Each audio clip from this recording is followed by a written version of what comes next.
Akibat badai yang sangat ganas, Rising Voltaker terpaksa memberhentikan kapal berpesagi di dekat bebatuan, dan mereka baru akan melanjutkan perjalanan setelah badai reda.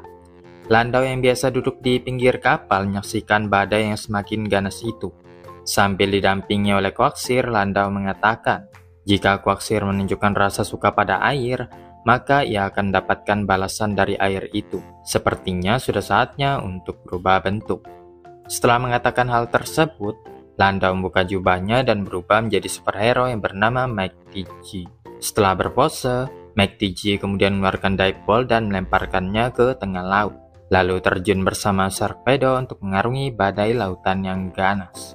Sementara itu, Liko dan Roy melihat ke arah luar, merasa kecewa karena masih ada badai, padahal mereka ingin segera main di pantai. Sepertinya mereka tidak akan bisa keluar sampai badai ganas ini berhenti. Apalagi Uruto sudah berganti pakaian, pantai, dan siap berseluncur di lautan. Pada saat itu, Sable Eye melihat McTG yang berselancar di tengah laut. Uruto yang penasaran kemudian menghampiri Pokemonnya dan bertanya apa yang dilihatnya barusan. Tapi karena keburu menghilang, mereka tidak tahu kalau McTG pergi ke suatu tempat di tengah badai yang sangat ganas ini. Di sisi lain, Amesio melanjutkan perjalanan mencari Selzigarde juga mengalami kesulitan melewati badai yang semakin bertambah ngeri. Padahal tinggal sedikit lagi dia bisa sampai ke daratan dan berlindung di sana. Namun sesaat kemudian, Amesio melihat sesuatu yang melompat-lompat di lautan. Dan penasaran apakah itu perahu atau kapal. Tapi ternyata bukan. Itu adalah superhero terkenal bernama McTG. Tentunya Amesio tidak tahu siapa orang ini. McTG kemudian menawarkan bantuan, menyuruh anak muda itu untuk mengistirahatkan Pokemonnya dan naik ke Sharkpedo saja. Awalnya Amesio masih kebingungan, tapi daripada nanti terjadi apa-apa, akhirnya dia pun merecall Pokemonnya ke dalam Pokeball, lalu ikut bersama McTG yang bawanya ke daratan terdekat. Sesampainya di dalam gua, McTG memuji Sharkpedo yang telah bantu mereka sampai ke tempat ini. Sementara Amesio juga berterima kasih kepada McTG, meskipun dia masih kesulitan menyebut namanya. Setelahnya, Amesio mengeluarkan Pokemon-Pokemonnya untuk memastikan bahwa mereka baik-baik saja. Namun Amesio masih ingin melanjutkan perjalanannya, sehingga McTG bilang jangan bertindak gegabah, menyuruhnya untuk santai sejenak, setidaknya sampai badai reda dulu. Ketika Amesio mulai protes karena dipanggil anak muda terus, McTG berusaha menyembunyikan sakit pinggangnya, karena seperti yang kita tahu, superhero ini hanyalah seorang kakek-kakek. Sambil megang Zygarde Cube, Amesio mengatakan tidak ada waktu untuk bersantai, karena dia harus segera mengumpulkan sel Zygarde. Amesio yakin gua ini mengarah ke suatu tempat, jadi dia pun bergegas mengeceknya. Tapi hanya sebentar saja, Amesio langsung jatuh. Melihat itu, McTG segera menghampirinya. Dan kalau dilihat dari wajah Amesio yang pucat, sepertinya dia belum ada makan. Jadi McTG memberikan beras spesial miliknya kepada Amesio. Tapi kalau cuma beras saja kayaknya masih belum cukup. Sehingga McTG merintahkan Quagsire untuk membawa bahan-bahan yang tersisa. Terdiri dari kentang, wortel, bawang, dan kari powder. Dengan bahan-bahan ini, Amesio bisa membuat nasi kari yang lezat dan bergizi. Amesio kira tadi bakal dimasakin, tapi ternyata malah dia sendiri yang disuruh masak. Setelah menyerahkan bahan masakan itu, McTG pergi keluar, berubah kembali menjadi Landau karena dia sudah kehabisan tenaga, sambil tetap memperhatikan apa yang akan dilakukan Amesio. Tapi karena kasihan sama Amesio, akhirnya Landau berubah kembali menjadi McTG dan memutuskan untuk membantu Amesio. Jika ingin membuat kari, pertama-tama hal yang harus dilakukan adalah mencuci beras. McTG merintahkan Quagsire Watergun untuk mencuci beras itu. Untuk meningkatkan rasanya, beras yang sudah dicuci tadi direndam selama 30 menit. Selagi menunggu, persiapkan bahan-bahan untuk membuat kari. McTG kemudian beritakan Sharkpedo motong-motong kentang sampai jadi kecil. Amesio juga menyuruh Cerulean untuk memotong wortel dan dimasukkan ke dalam panci. Dengan begini, nutrisinya akan terserap ke semua bahan makanan.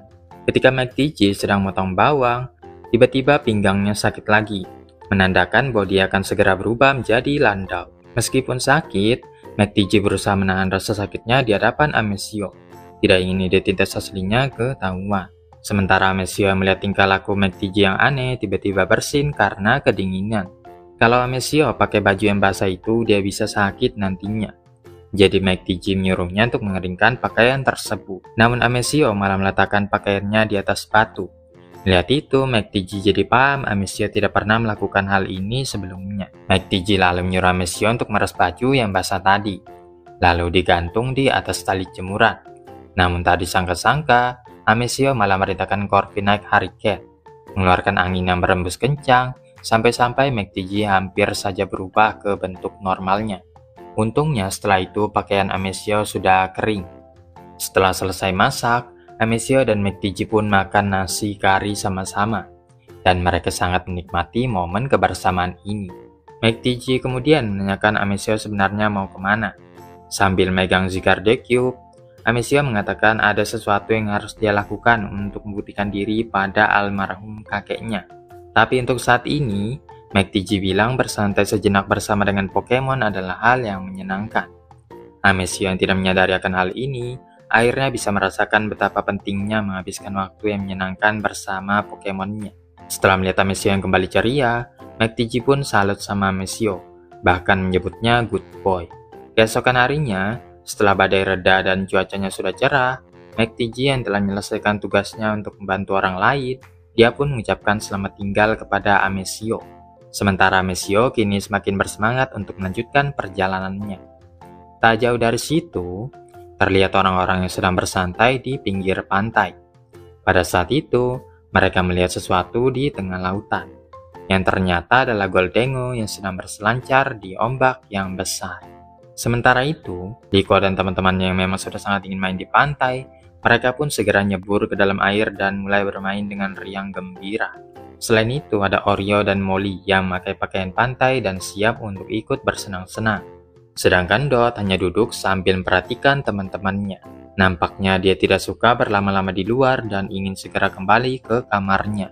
Liko dan yang lainnya segera menghampiri Dot, mengajaknya untuk ikut main bersama.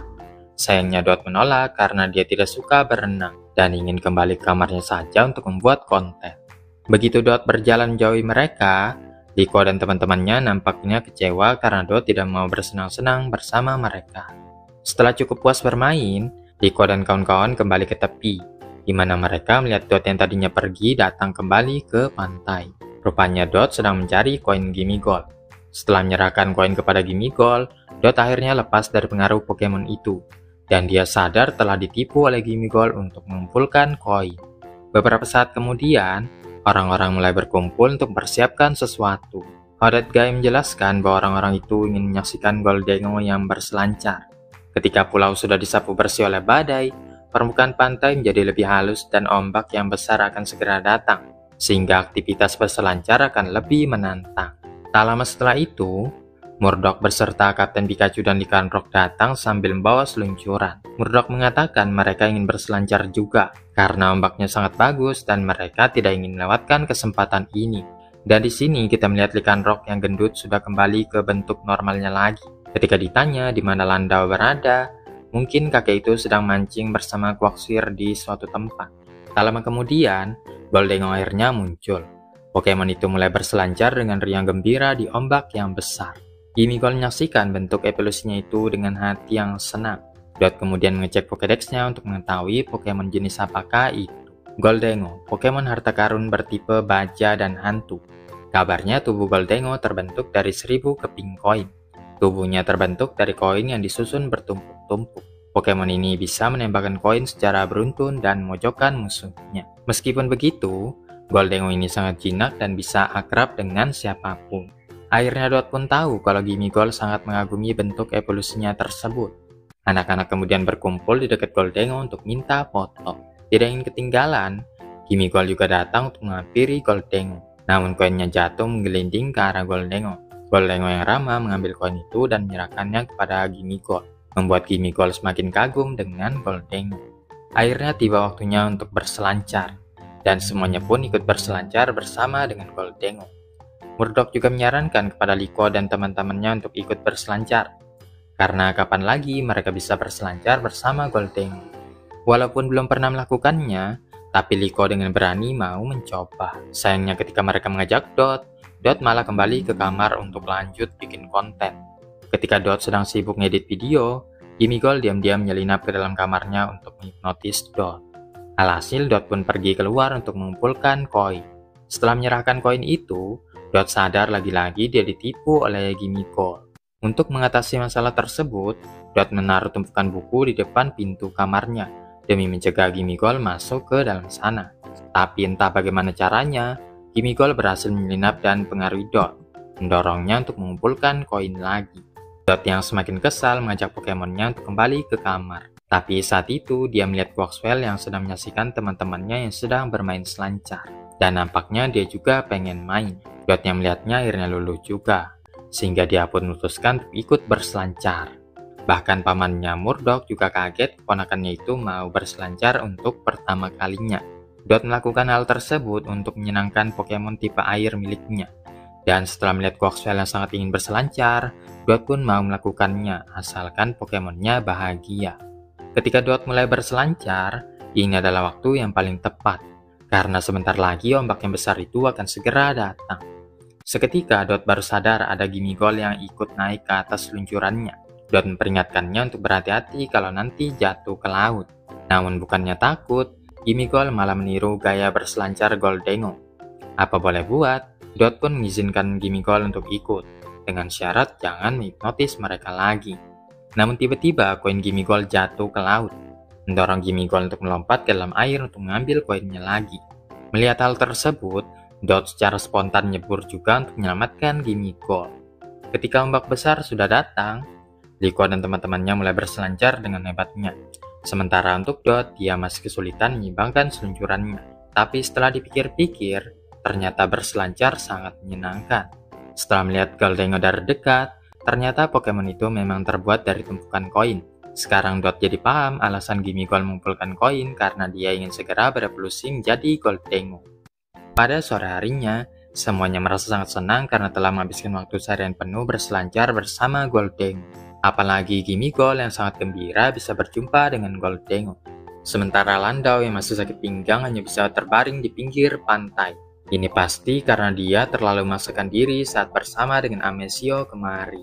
Liko dan teman-temannya menghampiri Landau dan bertanya kemana saja dia selama ini. Dan sayang sekali Landau melewatkan kesempatan berselancar bersama dengan Gholdengo.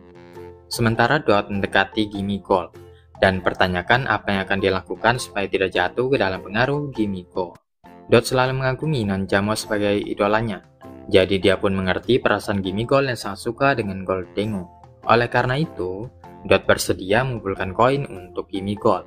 Bedanya kali ini dia mengumpulkan koin atas dasar niatnya sendiri dan tidak dipengaruhi oleh Gimmighoul lagi. Setelah menyerahkan koin, Dot menanyakan apakah Gimmighoul bersedia untuk menjadi Pokemonnya. Tanpa ragu, Gimmighoul yang merasa cocok dengan Dot akhirnya dia pun masuk sendiri ke dalam Pokeball. Setelah menangkap Pokemon tersebut, Dot mengeluarkan Gimmighoul, memintanya untuk tidak mengendalikan mereka lagi, karena sekarang mereka semua adalah teman. Semuanya pun sangat senang melihat Dot menangkap Pokemon baru. Sekembalinya ke kapal berpesagi, Dot memberitahukan kepada Molly bahwa dia berhasil menangkap Gimmighoul.